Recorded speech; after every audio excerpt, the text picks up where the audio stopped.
Hello everyone, हमारा platform में आप सभी का स्वागत करता हूं। और आज से कंप्यूटर का प्रैक्टिस सेशन शुरू हो चुका है। आप सब अगर जेएसएससी सीजीएल की प्रैक्टिस कर रहे हैं, तैयारी कर रहे हैं, तो आप सबके लिए ये सीरीज बहुत ही इंपॉर्टेंट है, क्योंकि 1500 प्लस क्वेश्चंस के प्रैक्टिस क्वेश्चन कराने वाला हूं यहां पर।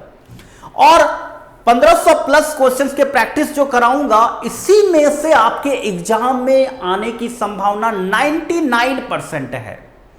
और अगर आप इस सीक्वेंस में ये सारे सीरीज को देखेंगे तो डेफिनेटली आपकी रिवीजन भी हो जाएगी, तैयारी भी हो जाएगी।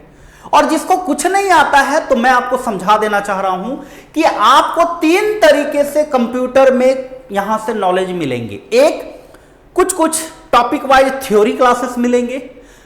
फिर आपको जैसे आज आपका चैप्टर वाइज प्रैक्टिस सेशन है। और तीसरा, रैंडमली क्वेश्चन के भी प्रैक्टिस होंगे, मतलब मिसलेनियस क्वेश्चंस, कहीं से भी कोई भी चैप्टर के क्वेश्चंस को मिला करके 20 क्वेश्चन का सेट होगा और उसी का आपको प्रैक्टिस कराया जाएगा। और जिसको नहीं आता है, उतना अच्छा से याद नहीं हुआ, तो चैप्टर वाइज प्रैक्टिस पहले कर ले और फिर रैंडमली कीजिएगा, तो आपको ज्यादा अच्छा से समझ में आएगा। और थ्योरी क्लासेस में कुछ क्लासेस के वीडियो यहां पर मिलेंगे, जिससे आपको टॉपिक के बारे में नॉलेज मिलेगा और आपका कॉन्फिडेंस आएगा।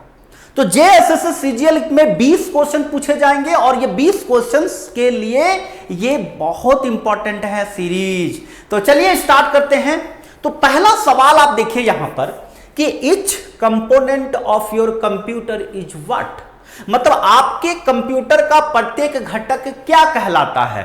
तो हार्डवेयर कहलाता है, सॉफ्टवेयर कहलाता है, बोथ हार्डवेयर एंड सॉफ्टवेयर, यानी हार्डवेयर और सॉफ्टवेयर दोनों कहलाता है, या नन ऑफ दीज। तो आपके कंप्यूटर में अगर बोला जाए तो मॉनिटर है, सीपीयू है, कीबोर्ड है, माउस है, मॉनिटर के अंदर मदरबोर्ड है, एसएमपीएस है, रैम है, तो सभी हार्डवेयर पार्ट है। लेकिन आपके कंप्यूटर में एक ऑपरेटिंग सिस्टम सॉफ्टवेयर है, एप्लीकेशन है, तो ये जो है ये सॉफ्टवेयर है। तो आपके कंप्यूटर में हार्डवेयर और सॉफ्टवेयर दोनों हैं, यानी इस क्वेश्चन का जो आंसर होगा वो होगा आपका, इस क्वेश्चन का आंसर क्या होगा, तो वो होगा आपका both hardware and software. Clear. चलिए हम लोग नेक्स्ट क्वेश्चन की ओर चलते हैं। नेक्स्ट क्वेश्चन देखिए, अब आपका स्क्रीन पे ये रहा क्वेश्चन। कहता है what does mean of data processing. Data processing का क्या मतलब है। Data collection, arrange the data, make useful data, एलो ऑल ऑफ द एबव। मतलब यहां पर हम देख रहे हैं कि डेटा क्या है, मतलब डेटा प्रोसेसिंग क्या है, तो डेटा कलेक्शन है, या फिर अरेंज द डेटा है, यानी डेटा को सजाना है, या फिर डाटा का उपयोगी बनाना। तो डेटा प्रोसेसिंग का अर्थ है डेटा को उपयोगी बनाना, यानी मेक यूजफुल डेटा, यानी आंसर होगा इसका ऑप्शन नंबर सी, इसका आंसर होगा। क्लियर। आपको रटा दूंगा पूरे क्वेश्चंस को, इसलिए लगातार हमारे साथ जुड़े रहिए। चैनल को सब्सक्राइब नहीं किए तो सब्सक्राइब जरूर कर लीजिए और बेल आइकन को जरूर प्रेस कर लीजिए, ताकि नोटिफिकेशन आपको लगातार मिलते रहे। चलिए अब नेक्स्ट क्वेश्चन की ओर चलते हैं। नेक्स्ट क्वेश्चन में क्या है, नेक्स्ट क्वेश्चन है आपका ये 3rd नंबर में, which of the following are computer that can be carried around easily. निम्न में से कौन सा कंप्यूटर है जो आसानी से चारों ओर ले जाया जा सकता है। तो mini computer, super computer, personal computer या लैपटॉप। तो आपको तो मालूम है कि लैपटॉप जो है वो आसानी से कैरी किया जा सकता है। यानी इस क्वेश्चन को जो आप आंसर देख रहे हैं, इस क्वेश्चन में क्या आंसर होगा, तो इस क्वेश्चन में आंसर होगा लैपटॉप। क्या होगा, लैपटॉप इसका आंसर होगा। चलिए नेक्स्ट क्वेश्चन की ओर चलते हैं। नेक्स्ट क्वेश्चन में ये, a dash is an electronic device that process data converting it into information. मतलब डैश एक इलेक्ट्रॉनिक उपकरण है जो डेटा को सूचना में परिवर्तित करता है ना। तो इस परिवर्तित करता मतलब डेटा को सूचना में परिवर्तित करने की प्रक्रिया को क्या कहा जाता है। तो जो डेटा को इलेक्ट्रॉनिक उपकरण, इसमें से कंप्यूटर है, कंप्यूटर, प्रोसेसर, केस, हार्डवेयर, ये 4 ऑप्शंस दिया हुआ है। इसमें से आपको बताना है कि एक कौन सा एक इलेक्ट्रॉनिक उपकरण है जो डेटा को सूचना में, डेटा को इंफॉर्मेशन में बदलता है? तो वो होगा, क्या होगा? आंसर होगा इसमें प्रोसेसर। क्या होगा? प्रोसेसर होगा। क्या होगा? प्रोसेसर जो है डेटा को इंफॉर्मेशन में बदलता है, याद रखिएगा। अगला सवाल चलते हैं। नेक्स्ट क्वेश्चन जो आपके स्क्रीन पर है वो है आपका ये, processors speed of A computer is measured in. Computer की प्रोसेसर की गति को किसमें मापा जाता है? कंप्यूटर की प्रोसेसर की गति को किसमें मापा जाता है? तो कंप्यूटर की प्रोसेसर की गति को बीपीएस, एमआईपीएस, एफएलओपीएस या फिर गीगाहर्ट्ज। तो देखिए यहां पर आप इस चीज को समझ सकते हैं, प्रोसेसर की गति को जो मापा जाता है, मेजर किया जाता है, वो है आपका गीगाहर्ट्ज। अब आप यहां पे देख रहे हैं बीपीएस यानी बीट्स पर सेकंड, एमआईपीएस यानी मिलियंस इंस्ट्रक्शन पर सेकंड, फ्लॉप्स यानी फ्लोटिंग ऑपरेशंस पर सेकंड। ये फ्लॉप्स जो फ्लोटिंग ऑपरेशन पर सेकंड किसके लिए इस्तेमाल किया जाता है? सुपर कंप्यूटर के लिए। मिलियन इंस्ट्रक्शन पर सेकंड किसके लिए इस्तेमाल किया जाता है? मेनफ्रेम कंप्यूटर के लिए। तो और बीट्स पर सेकंड जो है ये आपका पर्सनल कंप्यूटर के लिए इस्तेमाल किया जाता है। तो चलिए अब यहां पर इस तरह से हम लोग समझ गए कि इस सवाल का आंसर क्या होगा? गीगाहर्ट्ज। नेक्स्ट सवाल की ओर चलते हैं। Which of the following is the fastest type of computer? Computer को बहुत समझ रहे हैं, जैसे पर्सनल कंप्यूटर होता है यानी मिनी कंप्यूटर होता है, माइक्रो कंप्यूटर होता है, मेन फ्रेम कंप्यूटर होता है, सुपर कंप्यूटर होता है।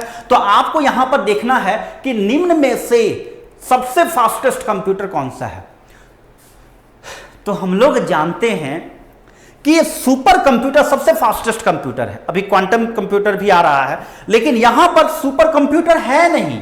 तो ये जो चार ऑप्शन है इसी में से बताना है कि कौन सुपर फास्ट कंप्यूटर होगा।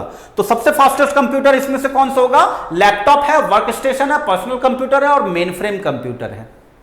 अब यहां पर देखिए इसका आंसर तो होगा, क्या होगा इसका आंसर? Main frame computer. क्या होगा? मेन फ्रेम कंप्यूटर होगा, है ना? क्या आंसर होगा? Main frame computer. लेकिन अब आपको यहां पर लैपटॉप के बारे में तो जानकारी है, पर्सनल कंप्यूटर यानी पीसी, डेस्कटॉप जो आपके घर में देखते होंगे या बैंक में या ऑफिस में लगा हुआ रहता है, वो पर्सनल कंप्यूटर।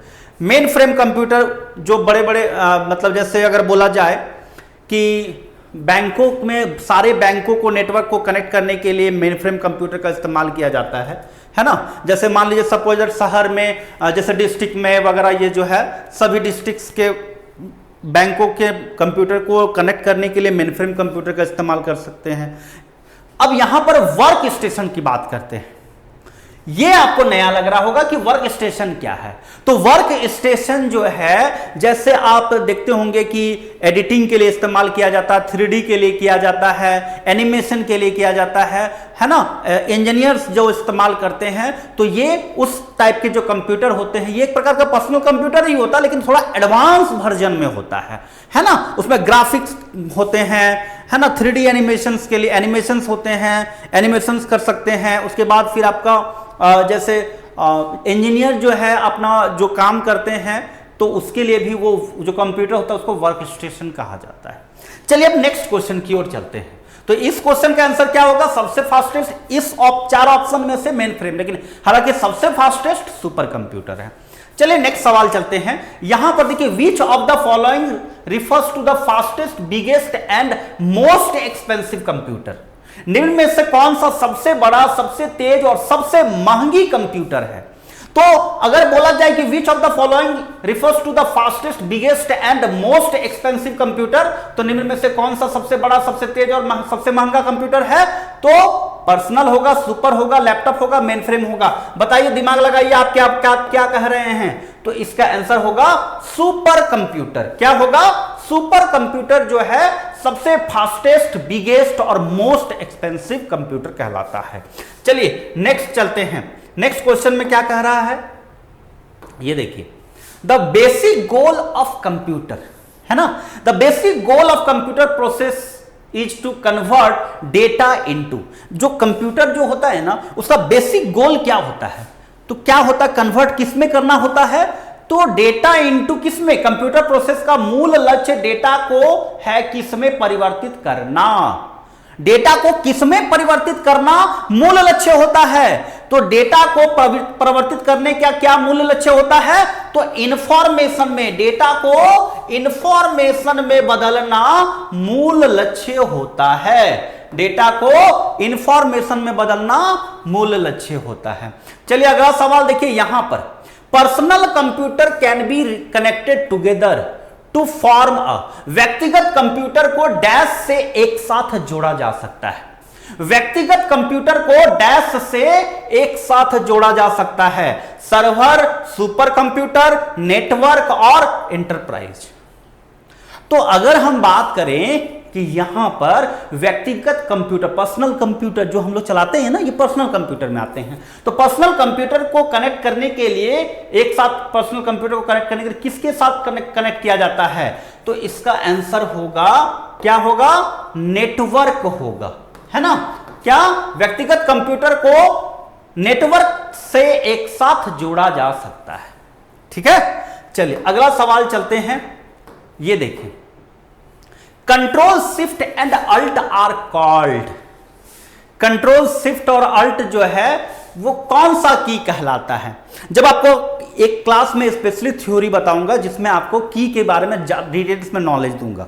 अभी फिलहाल जानिए, जैसे नेविगेशन की, तो नेविगेशन की जैसे हो गया एंड की, डिलीट की, इंसर्ट की, एरो की, है ना, पेज अप, पेज डाउन की, ये सब जो है आपका नेविगेशन की कहलाता है। फंक्शन की आप देखते हैं ऊपर में F1 से F10 जो होता है ना, वो आपका क्या, F12 तक, ये आपका फंक्शन की कहलाता है। उसके बाद मॉडिफायर की, इसमें जो कंट्रोल शिफ्ट अल्ट जो है ना, वो कौन सा की कहलाता है? तो मॉडिफायर की कहलाता है। क्या कहलाता है? मॉडिफायर की कहलाता है। आंसर क्या होगा? मॉडिफायर की कहलाता है। और अल्फा न्यूमेरिक की, जैसे लेटर्स हैं जो, और उसी के ऊपर में कीबोर्ड में देखते होंगे नंबर्स होते हैं, तो ये सभी हम लोग का लेटर और न्यूमेरिक जो है, नंबर वैल्यू, ये सबको अल्फा न्यूमेरिक की कहा जाता है। समझ रहे हैं? चलिए आगे हम लोग चलते हैं नेक्स्ट क्लास, नेक्स्ट क्वेश्चन में। The first computer mouse was build by, mouse तो देखे होंगे माउस तो देखते होंगे ना, माउस चलाते ही हैं। तो वो जो माउस को डिस्कवर्ड कौन किया था सबसे पहले? तो माउस जो है, पहला कंप्यूटर माउस किसके द्वारा बनाया गया था? तो क्या होगा? Douglas Engelbart, William English, Daniel Koger या फिर रॉबर्ट जोवाकी। तो क्या होगा आंसर? तो इसका आंसर याद रखिएगा, जो पहला कंप्यूटर माउस जो बनाया था ना, वो डगलस एंगलबर्ट ने बनाया था। किसने? डगलस एंगलबर्ट ने बनाया था। ठीक है, तो आंसर क्या होगा इसका? डगलस एंगलबर्ट, यानी ऑप्शन नंबर ए इसका आंसर होगा। चलिए नेक्स्ट क्वेश्चन की ओर चलते हैं। विच of the following memory is non volatile? Volatile और नॉन वॉलेटाइल आपको मालूम होनी चाहिए। वॉलेटाइल में क्या होता है? जो आपका मेमोरी जो है ना, वो वॉलेटाइल में क्या होता है कि मेमोरी अस्थायी होता है, और नॉन वॉलेटाइल में क्या होता है? मेमोरी अस्थायी होता है।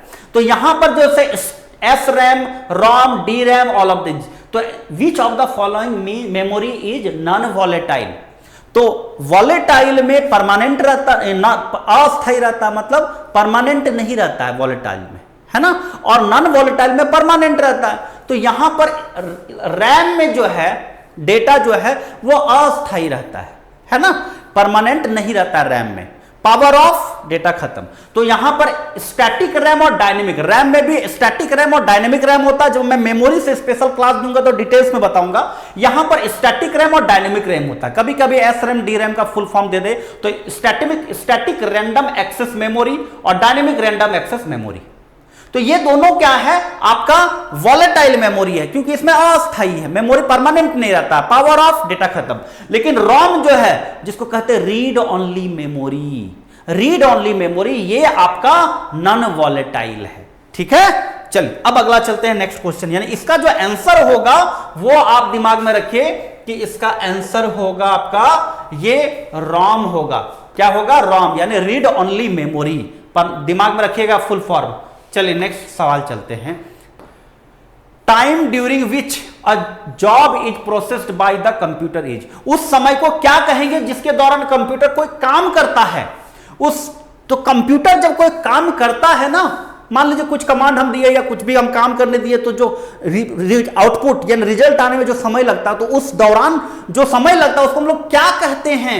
Execution time, delay time, read time या प्रोसेसिंग टाइम। समझ रहे हैं? तो इसको क्या कहेंगे? तो time during which a job is processed by the computer is execution time. क्या कहेंगे?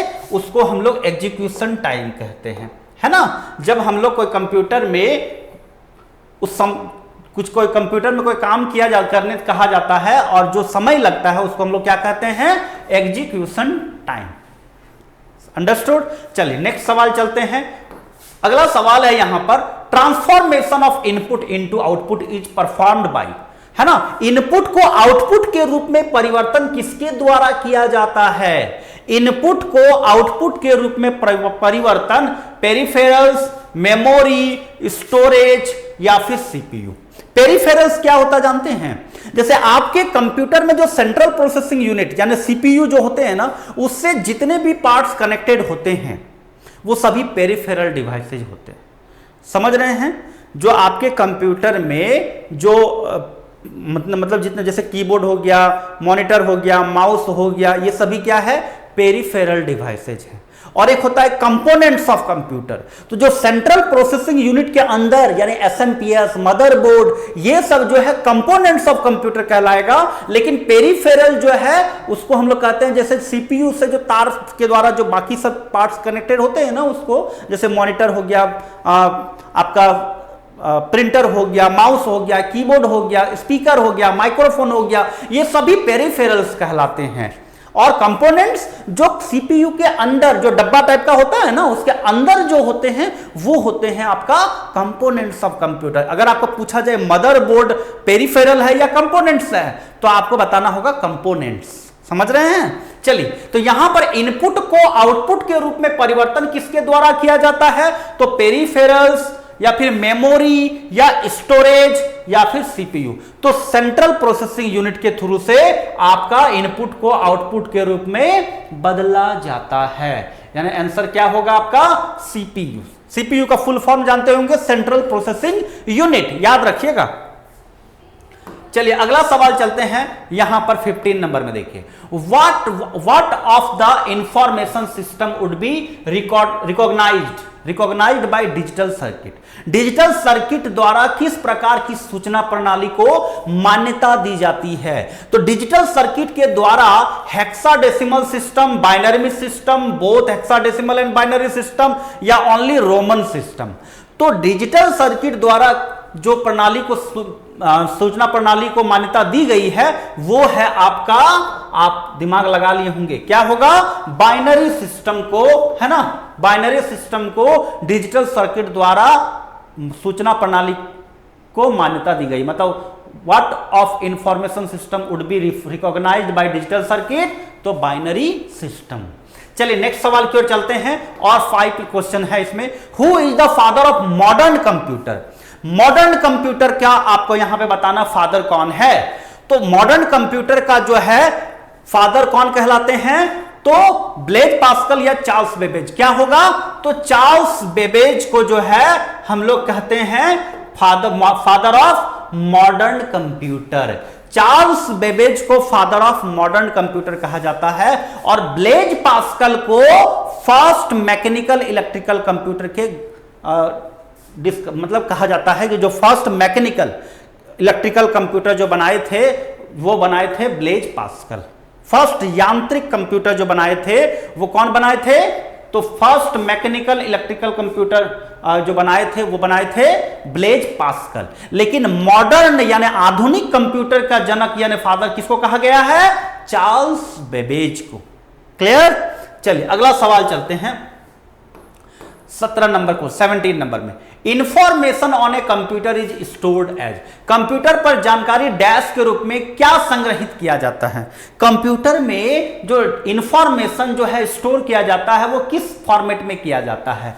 तो analog data, digital data, modern data, words data. तो इसमें आंसर जो होना चाहिए कि यहां पर कंप्यूटर तो बाइनरी नंबर सिस्टम को फॉलो करता है, तो ये जो कंप्यूटर जो जानकारी को रखेगा, स्टोर करेगा, वो बाइनरी डेटा को रखेगा। यानी बाइनरी यानी डिजिटल डेटा को रखेगा। क्या रखेगा? डिजिटल डेटा को रखेगा, है ना। कंप्यूटर पर जानकारी के रूप में क्या संग्रहित किया जाता है? तो डिजिटल डेटा के रूप में रखा जाता है। चलिए अगला सवाल चलते हैं।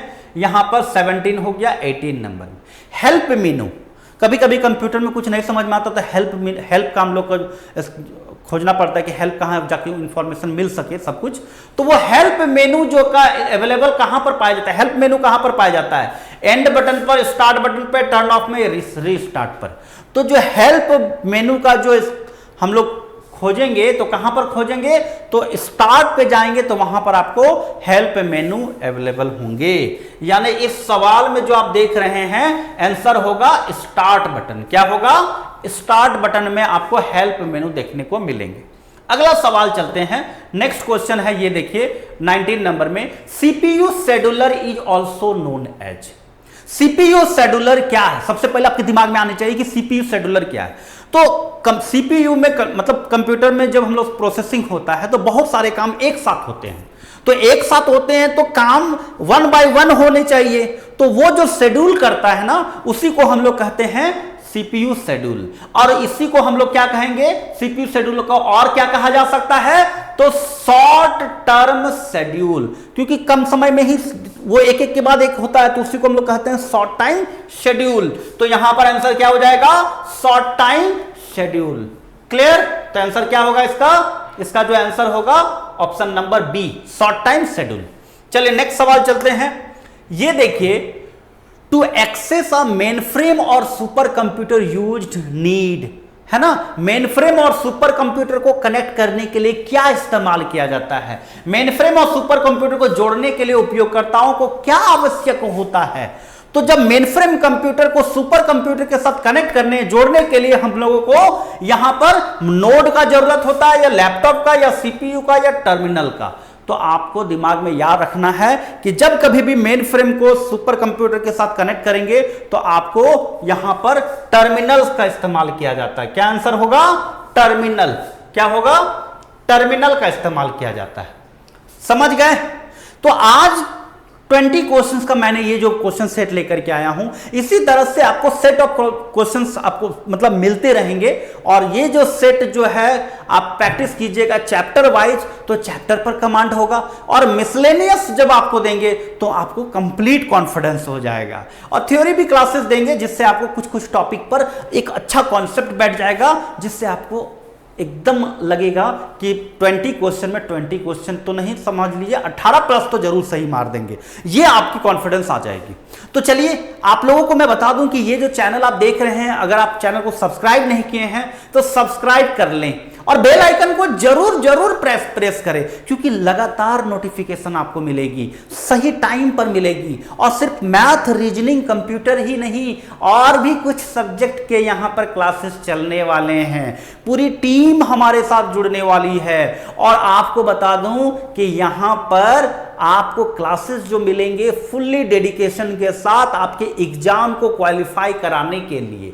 और आप अच्छे से अगर लगातार क्लासेस देखेंगे तो 100% है कि आपकी तैयारी बहुत अच्छी हो जाएगी, है ना। तो JSS CGL की तैयारी कर रहे हैं तो हमारे चैनल पर बने रहें और हमारे साथ जुड़े रहिएगा, तो आपकी तैयारी भी बहुत अच्छी हो जाएगी। मिलते हैं नेक्स्ट क्लास पर कुछ और कंटेंट्स के साथ। चैनल पर बने रहने के लिए सब्सक्राइब जरूर करें, बार बार बोल रहे हैं। मिलते हैं नेक्स्ट क्लास में, तब तक के लिए बाय, टेक केयर।